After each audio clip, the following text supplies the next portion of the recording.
ሰይፈ ነበልባል ደራሲ አቤ ጉበኛ። ሰይፈ ነበልባል። ውድ አድማጮቻችን ባለፈው ትረካችን ጠቅላይ ሚኒስትር መልካም በተባበሩት መንግስታት ወይም በዓለም መንግስታት ፊት ቀርቦ የተናገረውን ነገር አቅርበንላችኋል።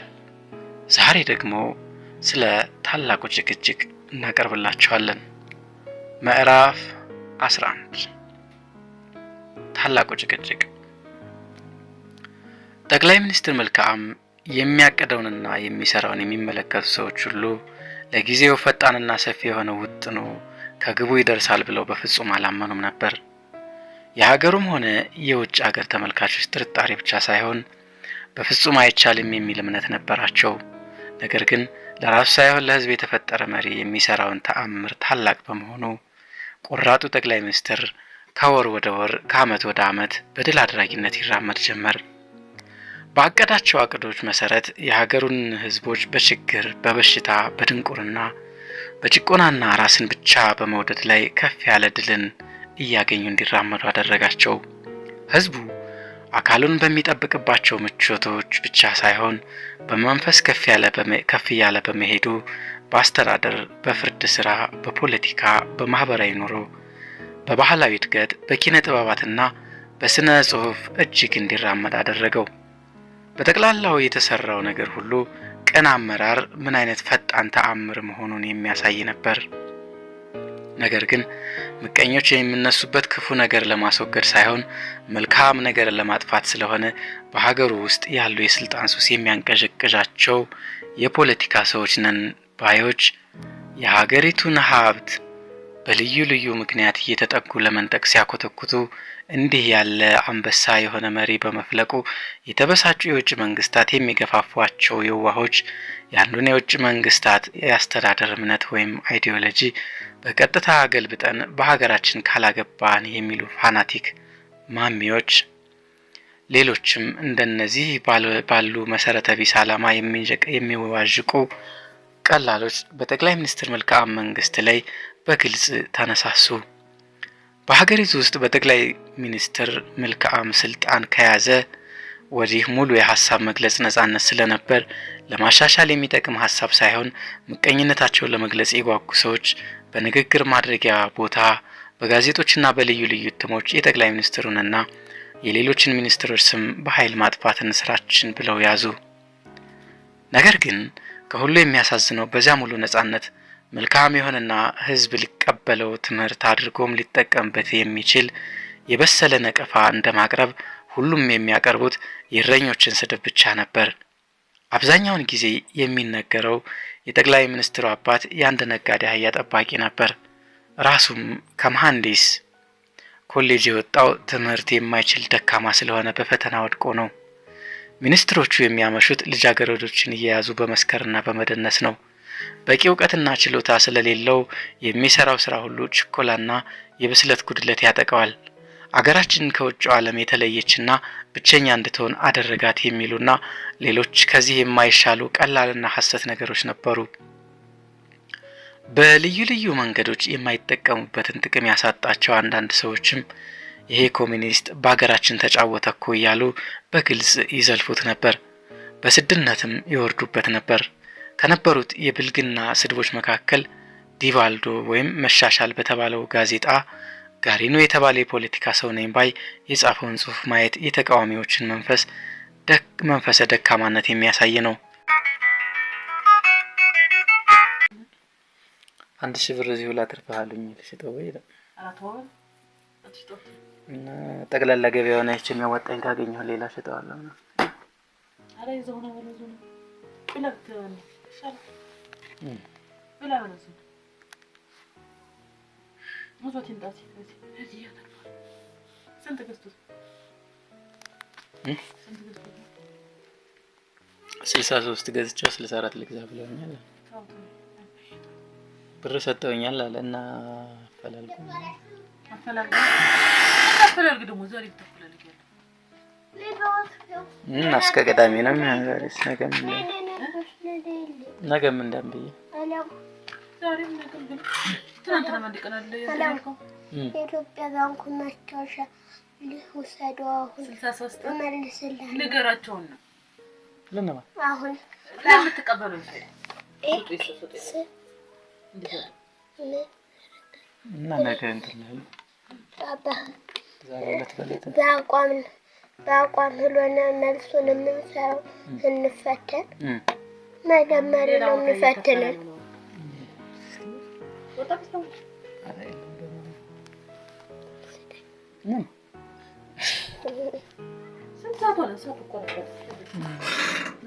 ሩብ ጉዳይ 6 እህት እንግዲህ ሄዱ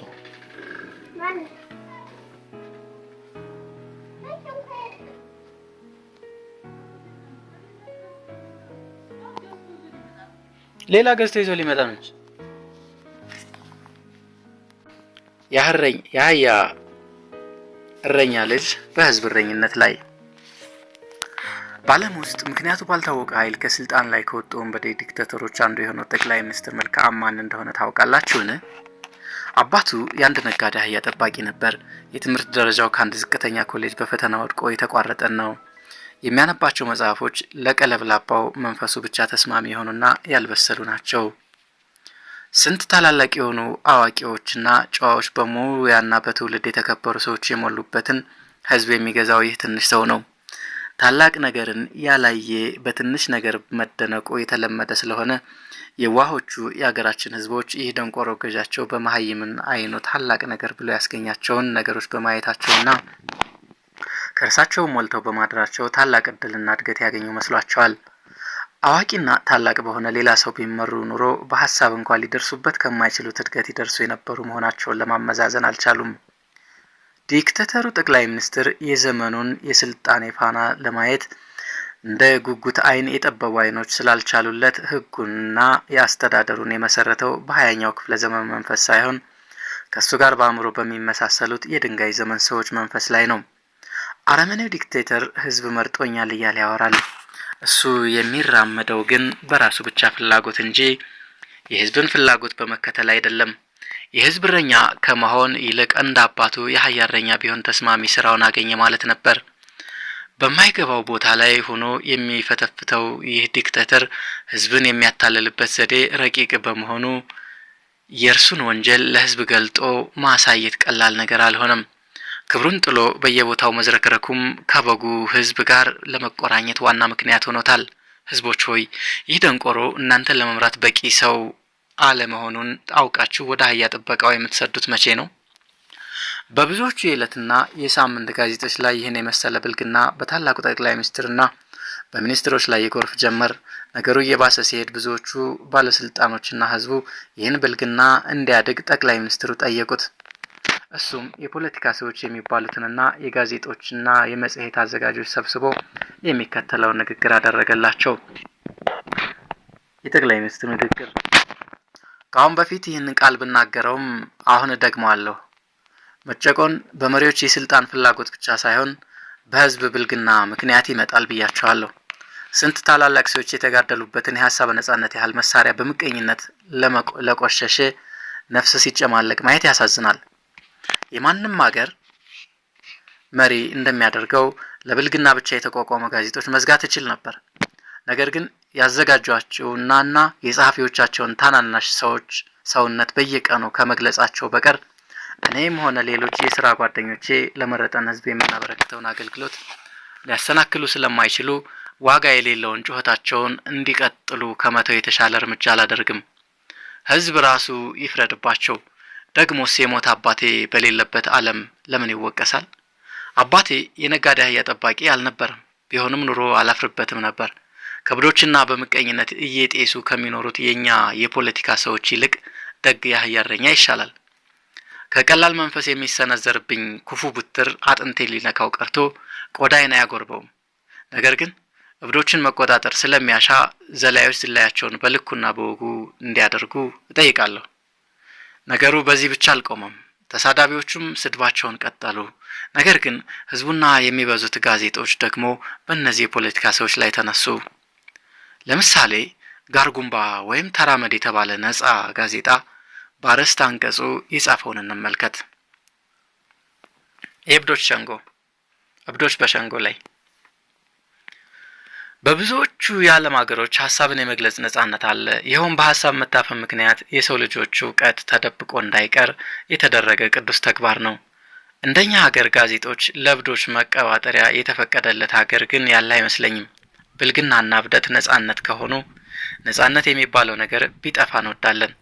ታላቁን ጠቅላይ ሚኒስትራችንን የሚያውቁት ተቃዋሚዎች ብቻ አይደሉም።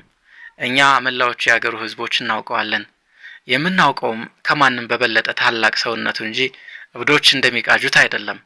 ዘሩን እየጠቀሱ የሚለፉትም የትምህርቱን ደረጃ የሚጠቅሱትም ዓለም አሁንም የዘር ቆጣሪዎችና የወገኖች ብቻ መፈንጫ እንድትሆን የሚሹ ይመስላሉ። የዛሬው ዓላማችን ግን መልክዓምን የመሰለ ታላቅና ጥልቅ ችሎታ ያለው ትጉ ሰራተኛ ትሻለች። ታላቁ መሪያችን ምንም እንኳን ምቀኞች እንዳወሩት ከአህያ እረኛ ባይወለድ ከተራ ቤተሰብ መወለዱ እርግጥ ነው። ከዚያ ተነስቶ ለዚህ በመድረሱ ታላቅ ምሳሌነትና የመንፈስ ኩራትን ለማንም የሚሰጥ ነው። አልሰራም እንዳትሉ የስራዎቹ ጉልህ ተአምሮች አሳፈሯችሁ። እናንተ ዕውሮች በባጋዶ ቀበሌ ያሉትን ፋብሪካዎች እስኪ ሂዱና ተመልከቱ። በየአውራጃው ያሉትን የእርሻ ድርጅቶች፣ ቀላል ፋብሪካዎች፣ ሆስፒታሎችና ትምህርት ቤቶች እስኪ ተመልከቱ። በዋናው ከተማና በየአውራጃው ከተሞች ድሮ ትምህርት የትም ወድቀው ለምታዩቸው አካለ ጎደሎችና ደካሞች መጦሪያ፣ ለሟቾችና ለድሆች ልጆች ማሳደጊያ የተቋቋሙትን በቂ ድርጅቶች እስኪ ተመልከቱ። በጉቦና ባድሎ ስልጣንን በማሳየትና ባለማወቅ አበላሽታችሁት የኖራችሁት የአስተዳደርና የፍርድ ስራ እንዴት ባለ እርምጃ እንደሚከናወን እስኪ ተመልከቱ። እብዶች ሆይ የብርባሮስን፣ የብራንዲን፣ የኮሮራን፣ የሌሎችንም ታላላቅ ወንዞች፣ የመስኖና የሃይድሮ ኤሌክትሪክ ግድቦች እስኪ ተመልከቱ። የመከላከያችን ኃይልና የወታደሮቻችን ንቃትም እና መደረጀት እንዴት እንደተፋጠነና እንደተለዋወጠ እስኪ ተረዱ። የትምህርት ቤቶች ማነስ፣ ተምሮ ወጥቶ በማይስማማ ቦታ መወተፍ፣ ከትምህርት ቤት ትምህርት ጨርሶ ወይም በአንድ ችግር ምክንያት አቋርጦ ወይም በፈተና ወደቀ ተብሎ ወጥቶ በስራ ጦት መንገላታት እንዴት እንደተወገዱ እስኪ ተመልከቱ። የልጆቻችሁን የሚስቶቻችሁን መኮብለያ ምሽግና ማኮረፊያ አምባ የነበሩትን የሽርሙጥና ሰፈሮች እንዴት እንደሆነ እስኪ ተመልከቱ። አንዳንድ ሰዎች አንቀው ይዘው በጠፍነታቸው ያኖሯቸው የነበሩ የከተማና የገጠር መሬቶች የህዝብ ሀብት ከሆኑ ወዲህ ምን እንደመሰሉ እስኪ ተመልከቱ። አሃ ምቀኝነት እስከዚህ እውር ያደርጋል። ምን አይነት ከሁሉ የከፋ በሽታ ነው! እውሮች ሆይ ለእናንተ ይብላኝ እንጂ ይህን ሁሉ ተግባር የፈጸመልን ታላቅ መሪያችን በስራው የመንፈስ ነጻነቱን አግኝቷል። እኛ እንመካበታለን። እኛ ብቻ ሳንሆን በሰው ልጆች መልካም እድል የሚደሰቱ በመላው ዓለም የሚገኙ ሰዎች ሁሉ ከልብ ይመኩበታል። ምቀኝነት የታላቅ ነፍስን ኃይል መደምሰስ እንደማይችል ብትረዱ ይሻላችሁ ነበር። እንዲሁም ዱባልጌ ወይም ዕለታዊ መስታወት የተባለው ጋዜጣ ስለዚህ ጉዳይ የሚከተለውን አስተያየት ጽፏል። እብደትና ነጻነት። ነጻነት ማለት መጀመሪያ ከሌሎች ጭቆና መዳን ማለት ሲሆን፣ ሁለተኛው ጠቃሚ የሆኑ ነገሮች ሁሉ የሌሎችን መብት ሳይነኩ ማሰብ፣ መግለጽና መስራት ማለት ነው። የኛ የፖለቲካ ሰዎችና ጋዜጠኞች ነጻነት ብለው የሚጠቀሙበት አውቆ አበድነት ግን ለእውነተኛ ነጻነት ተቃራኒ የሆነ እብደት እንጂ የነጻነት መልክ የለውም። ይህ ነገር ተበላሸና ይቃና፣ ይህ ስራ ጎጂ ነው ይወገድ፣ ይህ ነገር ሊደረግ ይገባልና ይደረግ ማለት እውነተኛው የሐሳብ ነጻነት የሚፈቅደው ነገር ነው። የጠቅላይ ሚኒስትር መልክዓም መንግስት ይህን መሰረታዊ ጉዳይ ቢከለክል ኑሮ ሁላችንም ከብድ ውሾች ጋር ሆነን ጠቅላይ ሚኒስትሩን በነክስ ነው ነበር። ነገር ግን ይህን አላየንም። ፍሬንና እውነት የሌለበት ልፍለፋ የሐሳብ ነጻነትን ክብር የሚያዋርድ እንጂ በማንም ዘንድ ተቀባይነት አያገኝም።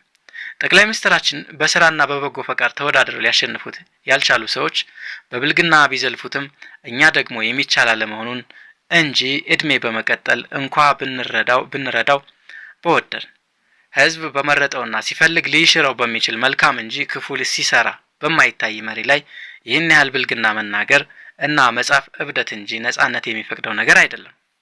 ስለዚህ ወዳጆቻችን የነጻነትንና የእብደትን ልዩነት እንዲያውቁ እንሞክራቸዋለን። ይህ አይነቱ ጭቅጭቅ በረድ እያለ እንደሄደ 3 የተገዙ ሰዎች በጠቅላይ ሚኒስትሩ ሕይወት ላይ አደጋ ለማድረስ ሲሞክሩ ተያዙና ጉዳዩን ሲያስረዱ ብዙ ጉድ ተገለጠ። ከተያዙት ሰዎች አንዱ ለሕዝብ ክፍት በነበረው ፍርድ ቤት ላይ ሲያስረዳ እንዲህ አለ። እኔ በእውነት ጠቅላይ ሚኒስትር መልክዓምን ለመግደል ያነሳሳይ ምክንያት በዛ ጊዜም አሁን በፍጹም የለኝም። የአምባሳደሮች የቀድሞ ሚኒስትሮች ሚስተር አባኑስ፣ ሚስተር ጃኮስ እና ሚስተር አጉኖ እንዲሁም ከወጣቶቹ ዶክተር ታውፊኖ፣ ሚስተር ጃክ ሩኮ፣ ከድሮዎቹ ወታደራዊ ባለስልጣኖች ጄኔራል አሮጎ፣ ጄኔራል ባፌሎ፣ ኮሎኔል ፋንፋሮ፣ ሌሎችም ስማቸው የማላውቀው ሰዎች በአምባሳደር ቤት በተሰበሰቡበት ለእኔና ከኔ ጋር ለተያዙ ሰዎች በህይወታችን ሙሉ ማግኘት ቀርቶ አይተነው የማናውቀውን ገንዘብ አሸከሙን እና ይህን ተግባር እንድንፈጽም ላኩን። ከዚህ በኋላ ምንም እንኳን የምንፈጽመው ወንጀል በተለይም የሀገራችን ምቀኞች የሆኑ የውጭ ሰዎች በሚፈልጉት መንገድ በመሆኑ በጣም አጠራጥሮን ነበር። ነገር ግን በተቀበልነው ገንዘብ ብቻ የመንፈስ አይናችን ስለታወረ ይህን ተግባር ለመፈጸም ወሰን። ይህና ሌላውንም ከእርሱና ከሌሎች ሰዎች የተነገረውን ቃል በጋዜጣ እየተገለጠ ህዝብ ባየው ጊዜ በመላው ህዝብ ዘንድ ከፍ ያለ ቁጭትና ብስጭት ተፈጠረ።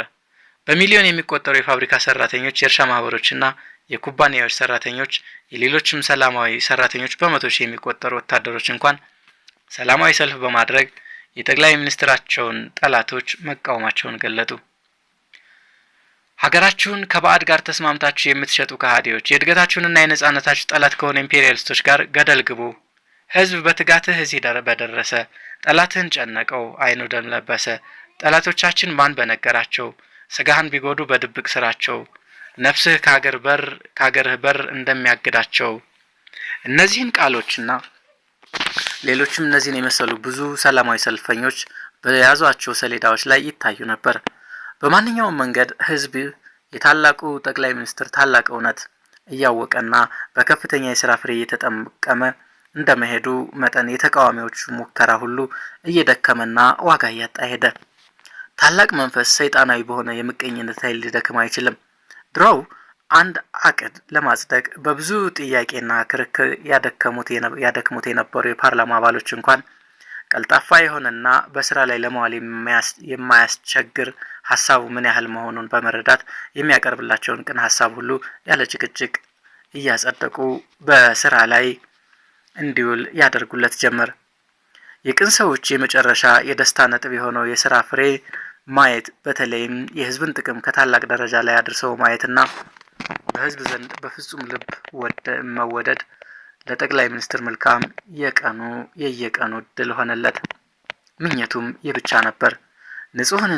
ንጹህና ቅን ምኞት መፈጸሙ አይቀርም። ከምኞቱ ብዙ ክፍል ተፈጸመለት። የውጥኑን ፍሬ በሙሉ ለማየት ግን የእድሜ እድል አላገኘም።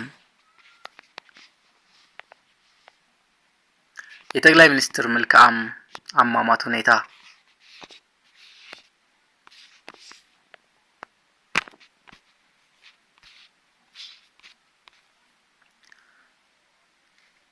ግብዣው ተራ ግብዣ ነበር። እሱም የጫካ ግብዣ ነበር። ቦታው ጫካ የበዛበት ነው። ከዋናው ከተማ ከዲዮሪዮስ 10 ምዕራፍ ብቻ ይርቃል። በከተማው የሚሰማው የፋብሪካዎችና የመኪናዎች ጩኸት ላሰለቸው ጆሮ ታላቅ እረፍትን የሚሰጥ ነው። ከበስተደቡብ የሚመጣው ነፋስ ተጋባዦችን በቅዝቃዜውና በአዲስነቱ ያረካል። በዛ የነበሩት ተጋባዦች በአካባቢያቸውና በጥጋቸው ካሉት ዛፎች በቀር ሌላ ነገር ለማየት አይችሉም። በጫካው የተደረገው ግብዣ ዮሳፍስቶስ ለተባለ አንድ ወጣት የሰርግ በዓል የተደረገ ነበር።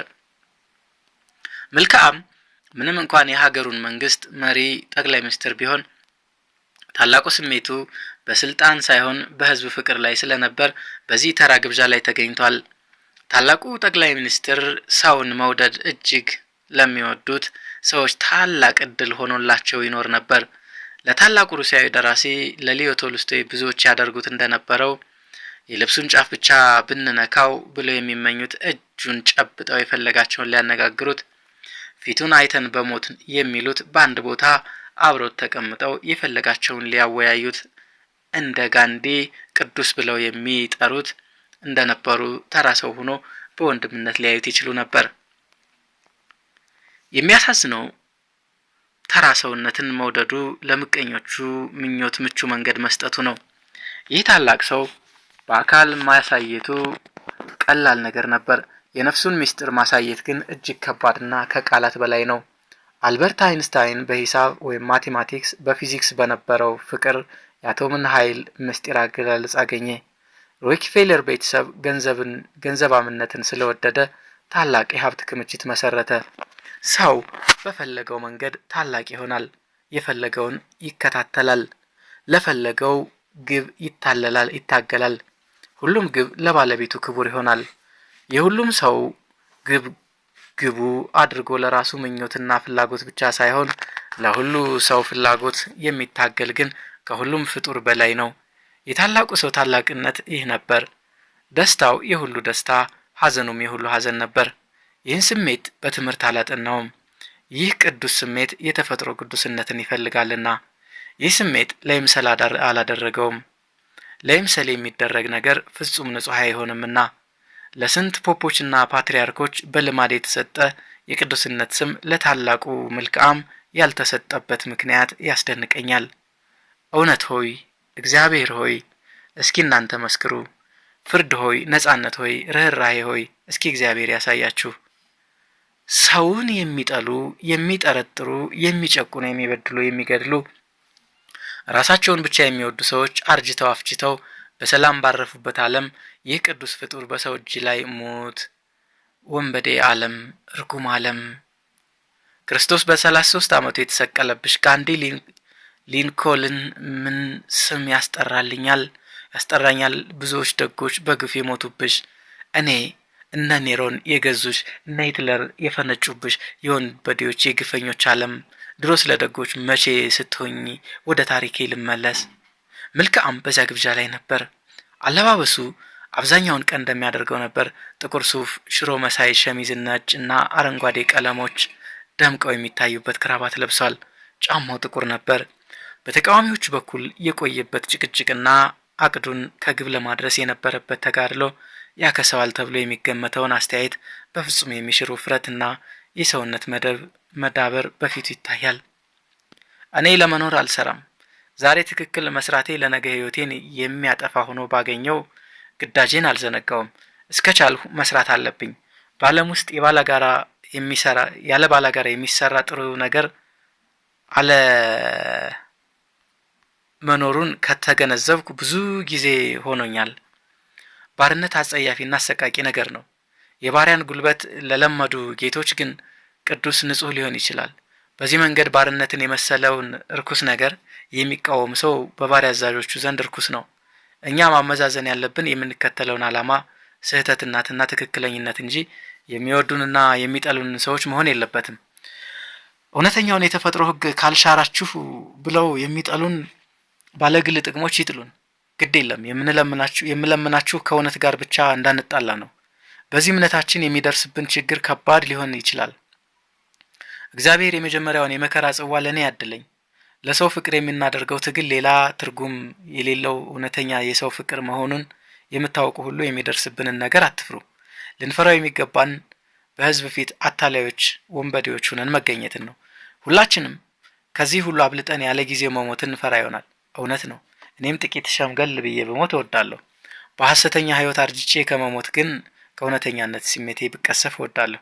ስለዚህ ለሚመጣብን ችግር አትስጉ ብሎ ለፖለቲካ ፓርቲው አባሎች እንዳስረዳው ዛሬ ለሚሰራው ትክክለኛ ስራ እንጂ ነገ ለሚደርስበት ችግር ምንም ስጋት ያልነበረው መሆኑን ሁኔታ ያስረዳ ነበር።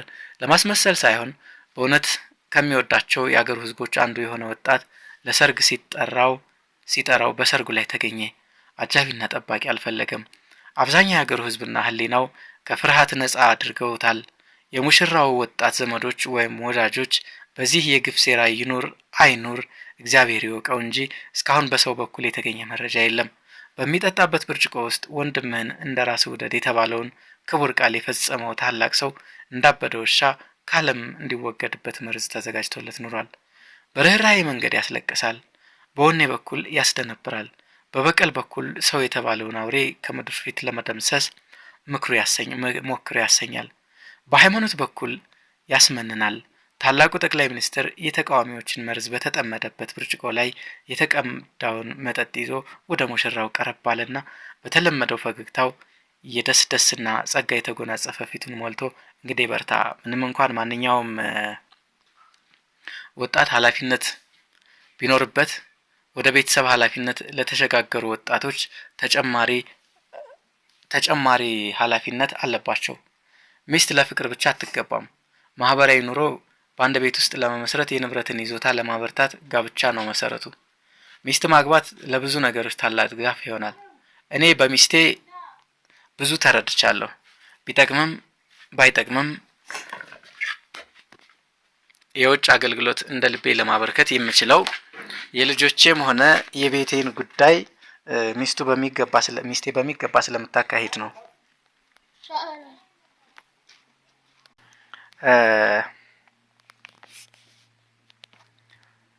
ይህን ስላልሁ የፍቅር ጋብቻ መሰረት መሆኑን አትዘንጋ። ሚስትህን መውደድ፣ እሷን እንድትወድህ ማድረግ አለብህ አለ መልካም በፈገግታ።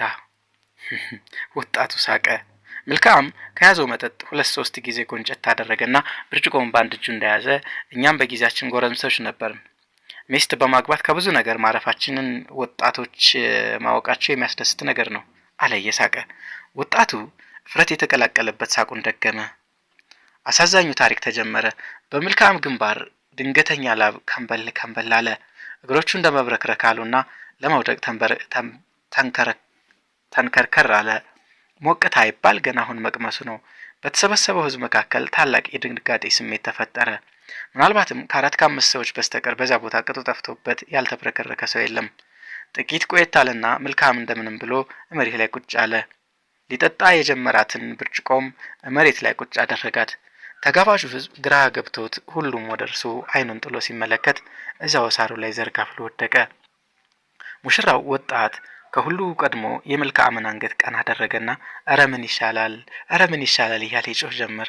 እዚያ ያለው ተጋባዥ ሁሉ እሱን ከበብ አድርጎ ቆሞ አረ እንፍጠን፣ መኪና አቅርቡ፣ ሐኪም ይጠራ፣ ወደ ሆስፒታል እንውሰድ ሲሉ ታላቁ ሰው አንገቱን በግድ ቀና አደረገና በጥጉ ለቆመ ሽማግሌ እቃዎች ባክነው ልጁ ዕዳ እንዳይገባ እቃዎቹን ሁሉ ሰብስባችሁ መልሱለት ባካችሁ፣ ግድ የለም እኔን ምንም አይለኝ ደህና ነኝ አለ። መኪናው ቀረበና ወደ ሆስፒታል ይዘውት በረሩ። ታላላቅ ሰዎች ሲገኙ በብዙ ድካም ሆኖ ሲጠፉ ምን ነው በቀላሉ ይሆናል አለ አንደኛው አስተናባሪ።